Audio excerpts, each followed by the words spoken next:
Мен Мейірбекұлы Мейірланмын, 3-ші сынып оқушымын. Абайдың азан шақырып қойған аты Ибрахим. Абайдың әкесінің аты Құнанбай, ал Құнанбайдың әкесінің аты Өскенбай. Өскенбайдың әкесінің аты Ырғызбай. Абайдың әжесінің аты Жере, ал мамасының аты Ұлжан. Абай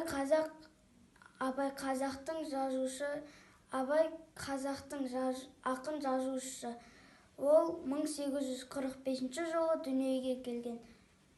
Ғылым таппай мақтанба, орын таппай баптанба, құмарланып шаттанба, ойнап босқа күлуге, 5 нәрседен қашық бол, 5 нәрсеге ашық бол. Адам болам десеңіз, тілеуің өмірің алдында, оған қайғы жесеңіз, өсек, өтірік, мақтаншақ, 5 дұшпаның білсеңіз. Талап, еңбек терең ой, қанағат, рақым ойлап қой, 5 асылыс көнсеңіз.